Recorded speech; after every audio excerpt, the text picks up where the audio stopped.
This is what happens when you carelessly walk into abandoned castles. Nobody wants to go in them for a reason, you doofus.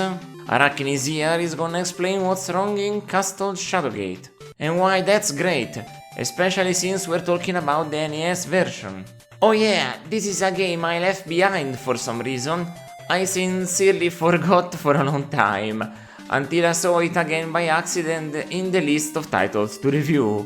Oops. Well, here it is now. First of all, this is a magnificent and incredible conversion. Camco got the job because they knew what they were doing, not something that always happens even today, so this is truly the best case scenario. Shadowgate not only is a fantastic port on this console, but it set a standard so high that you'll have to wait until the PS1 to get something that plays better than this on consoles in the genre.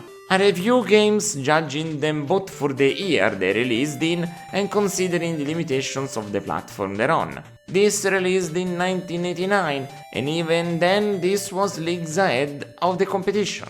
And the story is pretty classic but well told.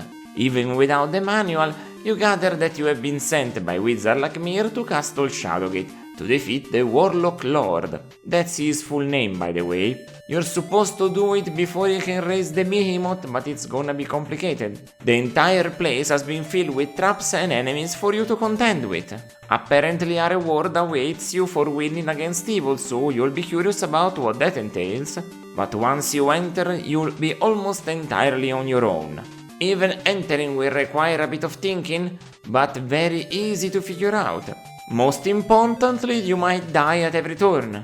It wouldn't make sense to have this kind of plot in a game where you can get hurt. You can save when you want, and here in this version they also fixed all softlocks but one. You're gonna be on your own on that one either though, helping people is not what the Shadowgate experience demands. That's why I'm not showing any deaths in this video. I ain't gonna show you how to avoid them or what happens if you try something else. This game is full of options for interactivity, more impressive than most point-and-click adventures to this day, especially since it allows you to have an infinite inventory. They managed that on an NES, while today finding such limited point-and-click experience including on the inventory side is silly, especially since I've seen that happen in the post-DOS era. Yep, silly is the correct word. And not every item is useful, some are deadly, so pick up and use at your own risk. The game tries to help you in every way, shape or form. If you use the look command, you get descriptions about everything in your inventory and all the interesting things in a room. Most of the times they really spell the solution for you. Yeah, it's not a hard game unless you miss items, and for one reason only, because you have a limited amount of torches. And after a certain period of time they will run out. The game is very gentle in letting you know when that is about to happen by suggesting it to you via a more dramatic music interlude that will come in for the occasion. It will go away once you have transferred the fire from the dwindling torch to a new unlit one. Can you imagine another game that lets you do so much to save yourself in 1989? I don't think I can. This is not what 80s game design is known for, and yet here we are. And yeah, don't think it's over once you run out of torches. Something very lenient happens if you die in the dark. I told you there's only one softlock, it's preventable and also you can save before it, but it's not torture related. Yes, this is a very hard game, but at the same time you get every tool and help at your disposal possible. You even will get knowledge on how to defeat the wizard itself in great detail. If you can parse on the information in the game, you're golden. Moving around uses a system that will seem simplified in Companions of Xanth. I'm talking about a directional grid. You can see it here also in the lower left corner. It's more precise and I prefer it this way. You get a visual representation of the exact position of every exit and it pretty accurately corresponds to the location of it on screen. So after you select the move command, you easily can tell where some exits are. In a few occasions, those will be hidden and appear only after discovery, or not at all, and you'll have to click on the scenery instead. They also keep interactions extremely varied. You'll have to construct contraptions, read items to reveal secrets, interact with the scenery, combine stuff in your inventory, respond to riddles, and something entirely unexpected. There's a spell system that, even if primitive, makes use of every magic at least once. That's not something to be dismissive of.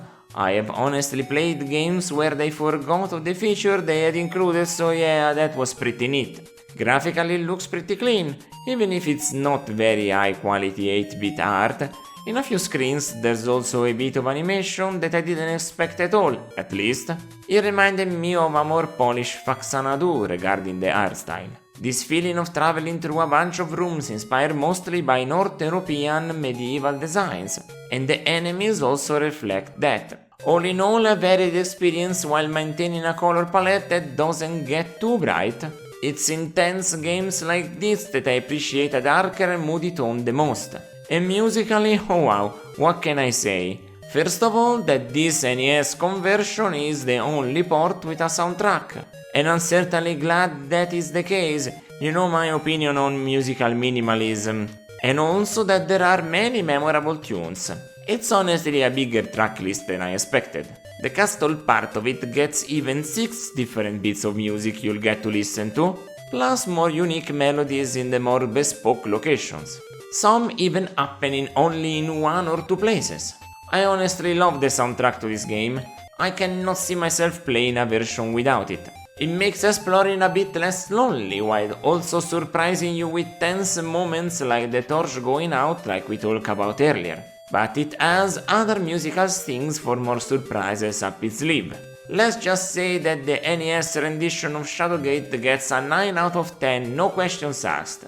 The only reasons why this doesn't enter my favorites is because of a couple minor grievances.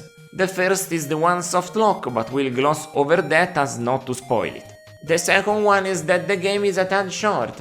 It might seem bigger on a first playthrough, but not if you have good grasp of English language, wordplay, and basic medieval knowledge. Stuff you get by watching Hollywood blockbusters, nothing complex. So mileage may vary, but it's never been a long title for me.